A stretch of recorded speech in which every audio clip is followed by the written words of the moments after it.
Le soleil matinal filtrait à travers les fenêtres du restaurant chez Giovanni, projetant de longues ombres sur notre table habituelle du brunch dominical en famille. Je coupais tranquillement mes crêpes tandis que mon frère Marc gesticulait avec sa fourchette, se lançant dans son habituelle tirade sur mes prétendus échecs et sa supériorité en affaires. « Je te le dis, Amélie, ce café est gâché avec toi », déclara Marc, sa voix portant dans la salle à manger. « Tu n'es qu'une employée là-bas. Quand vas-tu admettre que tu n'es pas faite pour être propriétaire d'une entreprise ?» Maman hocha la tête d'un air approbateur de l'autre bout de la table, tamponnant ses lèvres avec sa serviette. Marc a son diplôme de commerce. Il comprend ces choses-là mieux que toi. Mon père restait concentré sur son œuf bénédicte, grommelant occasionnellement son accord lorsque Marc faisait des remarques particulièrement emphatiques sur le positionnement sur le marché et l'optimisation des profits. Cette conversation était devenue aussi routinière que nos brunchs dominicaux au cours des 8 derniers mois. L'emplacement est un bien immobilier de premier choix, poursuivit Marc, se chauffant à son sujet préféré. Unité d'angle, beaucoup de passages, clientèle établie. Mais tu ne fais qu'y travailler comme une employée. C'est embarrassant pour la famille. Je sirotais mon jus d'orange et le laissais parler. Marc se préparait à ce moment depuis des mois. Depuis qu'il avait obtenu son diplôme de commerce et était revenu vivre à la maison, il passait devant le café du coin tous les 2 jours, jetant un coup d'œil par les fenêtres, prenant des photos des files d'attente des clients, prenant des notes sur son téléphone sur ce qu'il appelait des opportunités d'optimisation. « Ta sœur travaille très dur dans ce café », dit maman, bien que son ton suggéra qu'elle était d'accord avec Marc sur le problème fondamental. Mais Marc a raison sur le côté commercial. Tu as toujours été plutôt du type aide, Amélie, pas une leader. La piqûre familière du rejet m'envahit, mais j'avais appris à la laisser passer plutôt que de la combattre. J'avais 28 ans, et cette dynamique familiale s'était cristallisée lorsque j'avais eu 16 ans. Marc, l'enfant prodige, avec ses réussites académiques et ses proclamations confiantes. Amélie, la fille tranquille qui travaillait de ses mains et restait discrète. J'ai fait des recherches sur les finances, annonça Marc, sortant son téléphone. Le centre commercial où se trouve ce café, l'ensemble vaut probablement 2 millions, peut-être plus. Et cette unité d'angle doit générer 15 à 20 000 euros par mois de revenus pendant la haute saison. Papa leva les yeux de son assiette pour la première fois. Autant facilement, peut-être plus. Amélie ne réalise probablement même pas sur quoi elle est assise. Marc se pencha en avant, les yeux brillants d'enthousiasme entrepreneurial. Le propriétaire est probablement un groupe d'investissement qui ne comprend pas les dynamiques du marché local. Amélie, tu devrais me présenter à la personne qui gère cet endroit. Je pourrais négocier un meilleur bail, peut-être même conclure un accord d'achat. Je posai ma fourchette et regardai mon frère. Je ne pense pas que le propriétaire soit intéressé par la vente. Tu ne le sais pas. Tu ne penses pas comme un homme d'affaires. Marc agita la main d'un air dédaigneux. Tout est à vendre au bon prix. La clé est de comprendre l'influence et le positionnement sur le marché. Notre serveur s'approcha avec la cafetière, remplissant les tasses autour de la table. Le restaurant bourdonnait d'une douce énergie de dimanche matin, de familles s'attardant sur leur petit déjeuner. Le doux tintement des couverts et les conversations murmurées créaient une toile de fond paisible à notre discussion de plus en plus tendue. « Marc a raison, chérie », dit maman doucement. « Tu y travailles depuis quoi, 2 ans maintenant ? Si tu ne montes pas en grade ou ne deviens pas propriétaire, il est peut-être temps d'envisager d'autres opportunités. » J'aime y travailler, mais tu te limites, intervint papa, rejoignant enfin pleinement la conversation. Ton frère voit une image plus grande. Ce café pourrait être une véritable opportunité d'investissement pour notre famille. Marc hocha la tête avec enthousiasme. Exactement. Les entreprises familiales restent dans la famille. Il s'agit d'un héritage, de construire quelque chose ensemble. Il se pencha vers moi de l'autre côté de la table. Amélie, je veux t'aider. Nous pourrions être partenaires. Je gère le côté commercial. Tu gères les opérations quotidiennes. C'est parfait. La présomption dans sa voix était à couper le souffle, mais pas surprenante. Marc avait toujours possédé une confiance absolue dans son droit de réclamer tout ce qui éveillait son intérêt. Au lycée, ce sont mes amis qui sont soudainement devenus ses amis. À l'université, c'est le stage pour lequel j'avais postulé qui est en quelque sorte devenu son stage après un coup de fil de papa. Maintenant, c'était mon lieu de travail, qu'il avait décidé de transformer en sa propre entreprise. Le propriétaire pourrait ne pas être intéressé par la prise de partenaire, dis-je prudemment. Qui ne tente rien à rien. Marc sortit quelque chose sur son téléphone. J'ai étudié les schémas de circulation des piétons, et j'ai identifié au moins 6 stratégies d'optimisation qui pourraient augmenter les revenus de 30% au cours du premier trimestre. Il me montra un tableur détaillé qu'il avait créé, avec des projections de revenus et des calendriers d'expansion. L'ampleur de ses recherches était impressionnante, même si ses hypothèses fondamentales étaient complètement fausses. C'est de ça dont je parle, dit maman fièrement. Marc pense stratégiquement. Il voit des opportunités. Et Amélie, continua Marc, son ton devenant plus sérieux. J'ai besoin que tu comprennes quelque chose. Il ne s'agit pas seulement du café. Il s'agit de ton avenir. Tu as 28 ans, tu occupes un poste à l'heure, tu vis dans ce petit appartement. Où te vois-tu dans 5 ans, dans 10 ans? La question resta en suspens.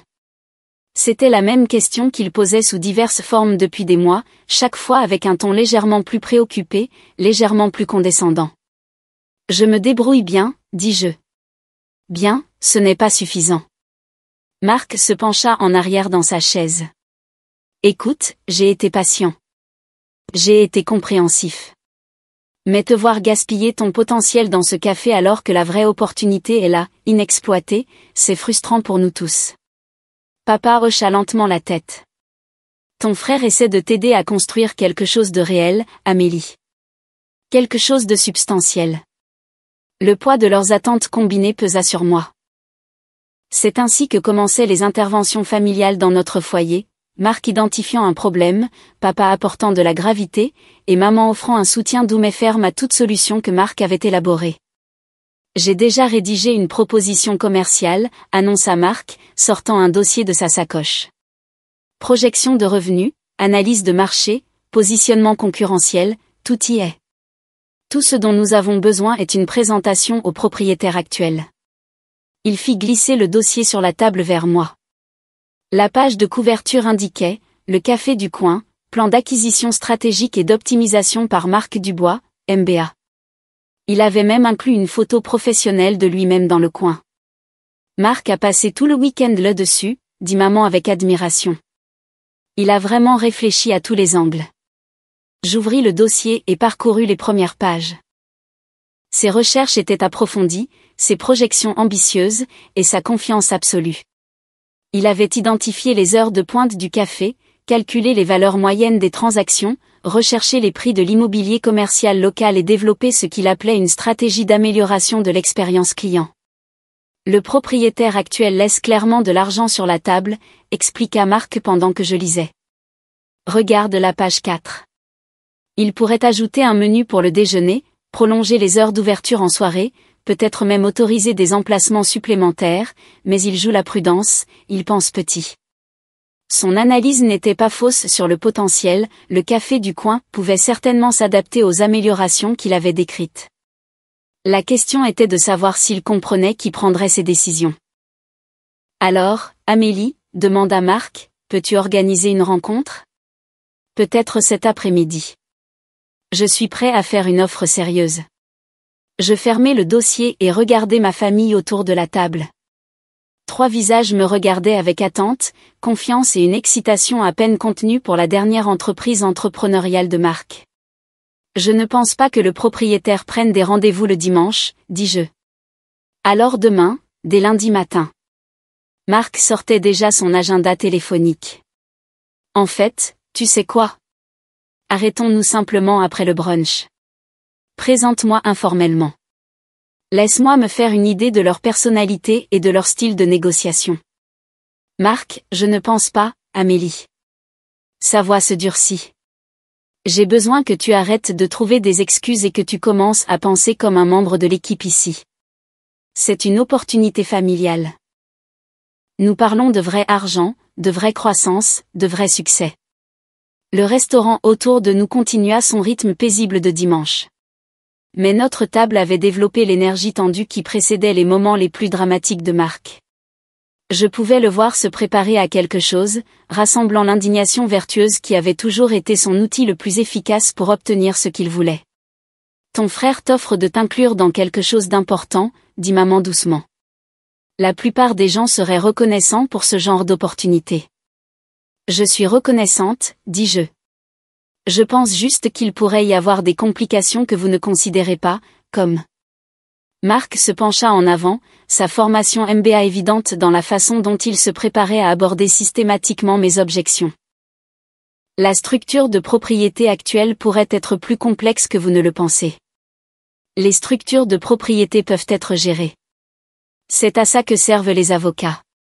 Marc agita la main d'un air dédaigneux. La vraie question est de savoir si tu vas aider ta famille à réussir ou continuer à trouver des excuses. La conversation avait atteint le point d'inflexion familier où Marc commençait à appliquer sérieusement la pression.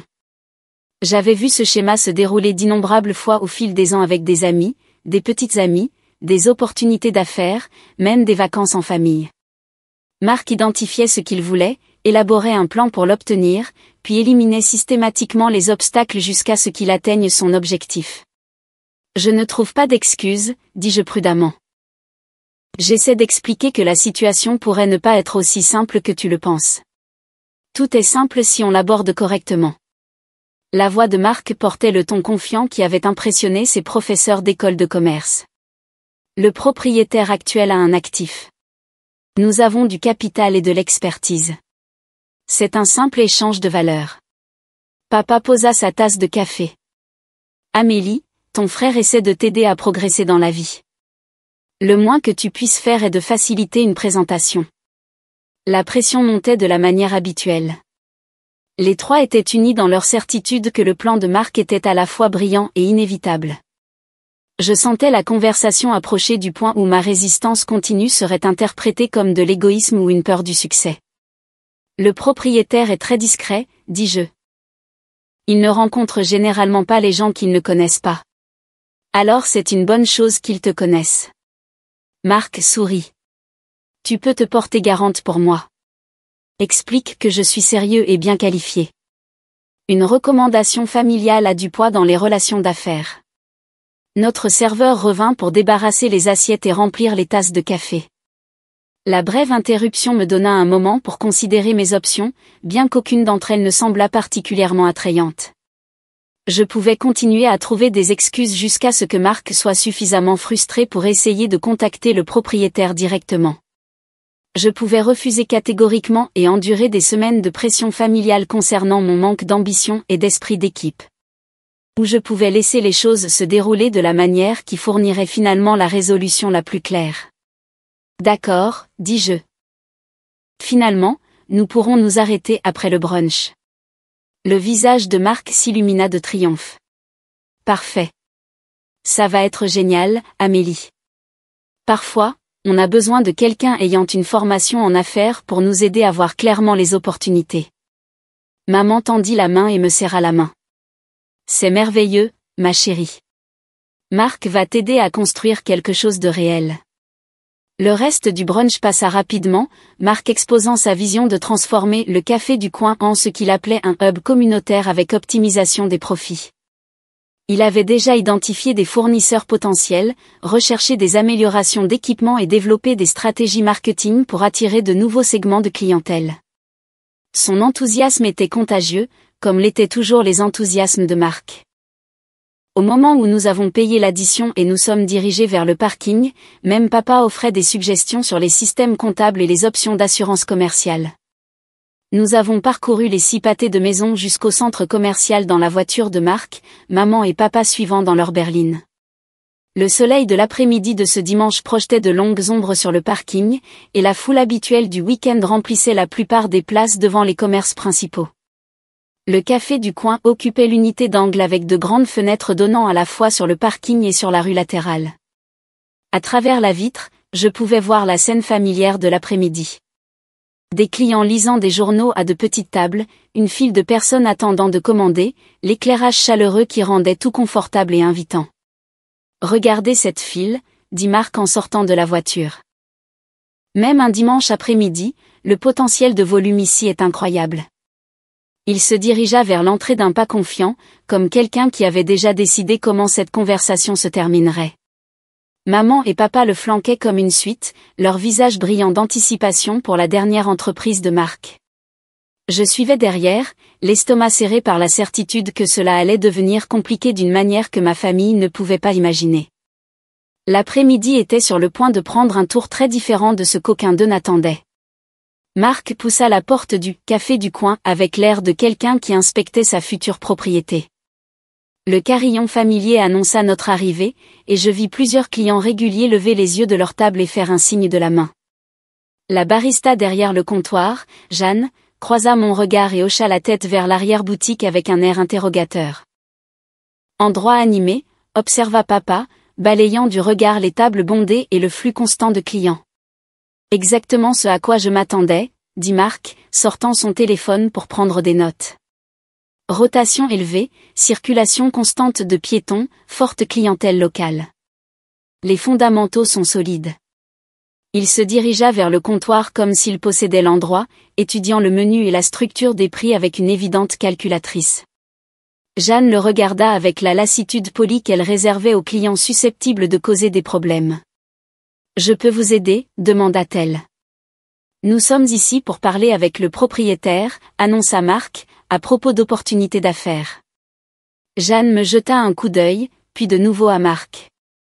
Le propriétaire ne prend généralement pas de rendez-vous sans être prévenu. « Je suis Marc Dubois », dit-il comme si son nom devait avoir du poids. « C'est ma sœur Amélie. Elle travaille ici. Je suis sûr que le propriétaire voudra discuter de ma proposition. » La confiance dans sa voix était absolue.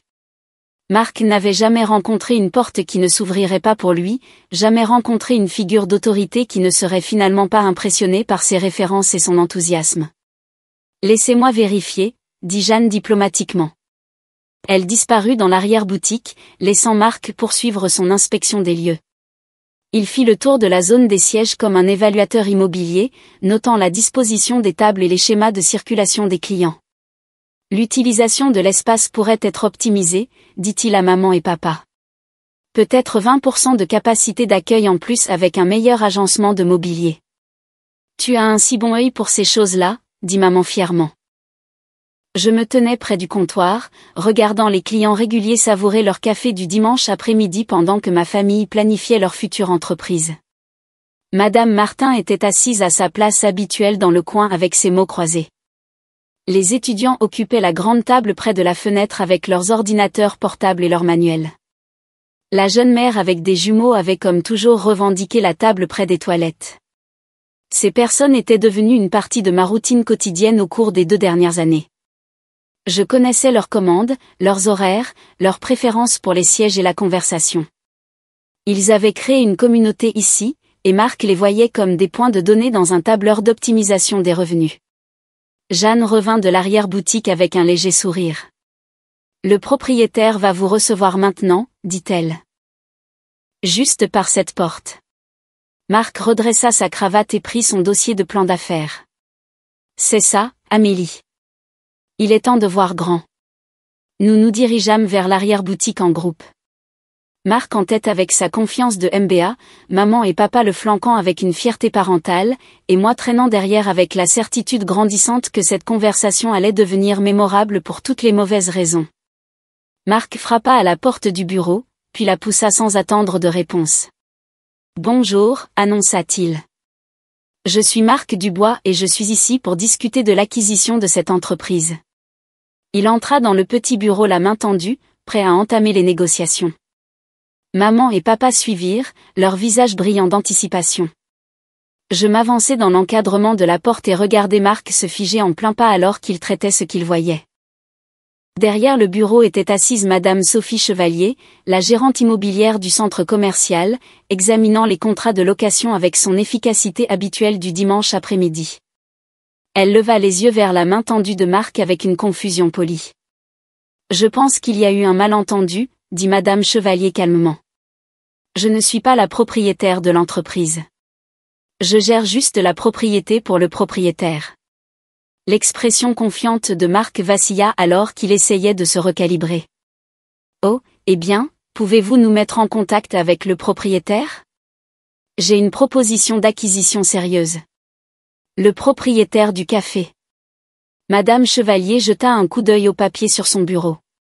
Ce serait Madame Dubois. Dubois? Marc parut perplexe. C'est notre nom. Le propriétaire est-il chinois? Peut-être sommes-nous liés d'une manière ou d'une autre. Madame Chevalier me regarda directement, debout dans l'encadrement de la porte. Mademoiselle Amélie Dubois. Elle possède le café du coin via Dubois Holdings SARL. Le silence qui suivit fut profond. Marc se tourna pour me regarder, son dossier MBA toujours serré dans sa main. Maman et papa me regardèrent, puis Madame Chevalier, avec des expressions de stupéfaction totale. Je suis désolée, dit maman lentement. Avez-vous dit qu'Amélie était propriétaire du café? Oui, madame. Depuis 2 ans. Et en fait, continua Madame Chevalier, sortant un autre dossier. Mademoiselle Dubois, votre chèque de loyer a encore été refusé ce mois-ci. Pas pour le café. Celui-là a bien été encaissé. Je parle de l'appartement de votre frère rue des Ormes. Celui pour lequel il a 3 mois de retard. Elle me tendit un avis qui désignait clairement Marc Dubois comme le locataire en défaut. Le visage de Marc changea de couleur plusieurs fois alors qu'il traitait cette information. Amélie, de quoi parle-t-elle? Je suis propriétaire du café, dis-je doucement. Et je suis propriétaire du centre commercial, et apparemment je suis votre propriétaire. Le dossier commercial glissa des mains de Marc et se dispersa sur le sol, sa proposition d'acquisition soigneusement préparée s'étalant sur le tapis du bureau comme des feuilles mortes. C'est impossible, murmura-t-il. Madame Chevalier consulta ses dossiers avec une efficacité professionnelle. Voyons voir. Dubois Holdings possède toute cette propriété. Mademoiselle Dubois détient également l'hypothèque sur le bâtiment, la licence commerciale pour le café du coin, et selon mes dossiers, elle a couvert le manque à gagner de loyer de son frère pendant les 3 derniers mois. Elle regarda Marc directement. Votre sœur paye vos factures, monsieur Dubois. Elle m'a demandé de ne pas en parler à la famille. Maman s'affala sur la chaise en face du bureau de Madame Chevalier. Amélie, comment est-ce possible? Tu travailles ici. Tu es une employée. Je travaille ici parce que j'en suis propriétaire. J'aime faire du café et parler aux clients. Je gardais ma voix stable. Le diplôme de commerce n'était pas nécessaire pour faire ce que j'aime. Papa retrouva sa voix. Mais l'argent. Comment as-tu? J'ai démarré le café avec l'argent que j'ai économisé en travaillant 2 jobs pendant mes études. Le centre commercial est venu plus tard, quand l'ancien propriétaire a eu besoin de vendre rapidement. Je regardais autour du petit bureau qui était devenu le centre de notre tempête familiale. Je vis simplement parce que j'aime vivre simplement, pas parce que je suis en difficulté. Marc était toujours debout au milieu de la pièce, sa confiance professionnelle complètement brisée. Mais tu n'as jamais dit, tu m'as laissé penser. Tu n'as jamais demandé ce que je possédais. Tu as seulement demandé ce que tu pouvais prendre. Madame Chevalier se racla la gorge diplomatiquement. Mademoiselle Dubois, concernant le bail de votre frère. La période de grâce de 3 mois que vous avez demandé expire la semaine prochaine. Voulez-vous que je procède à la procédure d'expulsion standard, ou le compte sera-t-il régularisé? La question resta en suspens. Marc me regarda avec une expression que je n'avais jamais vue auparavant. Quelque chose entre l'humiliation et l'espoir désespéré. Je virerai l'argent pour couvrir son loyer en retard, dis-je finalement. Mais à l'avenir, il paiera son propre chemin. Amélie, commença Marc, mais je levai la main. L'offre de discuter de partenariats commerciaux est intéressante, Marc, mais je pense que nous devrions commencer par que tu paies ton loyer à temps avant de passer aux stratégies d'acquisition. Maman me regardait comme si elle ne m'avait jamais vue. Combien? Combien tout cela vaut-il? Madame Chevalier me jeta un coup d'œil et j'acquiesçai. Le centre commercial a été évalué l'année dernière à 2,8 millions d'euros. Le café génère environ 400 000 € de revenus bruts annuels. Mademoiselle Dubois possède également 2 autres propriétés commerciales dans le centre-ville. Les chiffres se posèrent sur ma famille comme une lourde couverture. Papa s'assit lourdement sur la chaise restante. Tu es millionnaire, dit-il doucement. Je suis quelqu'un qui a travaillé dur et a fait de bons investissements. Je les regardais chacun à leur tour. La même personne que j'étais ce matin au brunch quand vous expliquiez que j'avais besoin de Marc pour m'aider à réussir. Marc retrouva enfin ses mots. Pourquoi tu ne nous as pas dit? Parce que c'est ce qui se passe quand je vous dis des choses. Elles deviennent les vôtres à gérer, à optimiser et à améliorer. Je montrai du doigt sa proposition commerciale dispersée. J'ai construit quelque chose que j'aime. Vous l'avez vu comme quelque chose à prendre. Le bureau devint silencieux, sauf pour les sons du café qui continuaient à fonctionner derrière la porte. Des clients qui riaient, la machine à expresso qui sifflait, Jeanne qui appelait les commandes, la vie que j'avais construite se poursuivant comme elle l'avait toujours fait. Madame Chevalier commença à ramasser les papiers de Marc sur le sol. Je vais vous laisser un peu d'intimité pour discuter des affaires familiales. Mademoiselle Dubois, faites-moi savoir pour la situation du loyer. Elle nous laissa seuls dans le petit bureau qui était soudainement devenu le centre d'une dynamique familiale complètement réorganisée. Amélie, dit maman doucement. Nous n'avions aucune idée. Nous pensions que tu te débrouillais juste. Je me débrouille. Je me débrouille très bien. Marc s'affala sur la chaise vacante de Madame Chevalier. Je me sens idiot. Tu as vu ce que tu voulais voir. Tu le fais toujours. Je m'assis sur le bord du bureau. La question est, que se passe-t-il maintenant? Papa secoua lentement la tête. Je ne comprends pas comment nous avons pu manquer ça. Vous l'avez manqué parce que vous avez décidé qui j'étais quand j'avais 16 ans, et vous n'avez jamais mis à jour votre évaluation. Je gardai ma voix douce mais ferme. La discrète Amélie, qui travaille de ses mains et garde la tête basse. Cette histoire était plus facile que de demander ce que je faisais réellement de ma vie. Mais l'appartement, ta voiture, maman gesticula vaguement. J'aime mon appartement. J'aime ma voiture. Je n'ai pas besoin de choses chères pour prouver que je réussis. Je regardai Marc. Contrairement à certaines personnes, je n'ai pas besoin que les autres sachent combien d'argent j'ai. Marc grimaça. La proposition commerciale était très approfondie. Faussée dans toutes les hypothèses fondamentales, mais approfondie. Je ramassai une de ces pages dispersées. Ton analyse de marché était en fait assez bonne. Vraiment? Vraiment. Tu es intelligent, Marc. Tu l'as toujours été. Mais tu es aussi arrogant, et cela te fait manquer des informations importantes.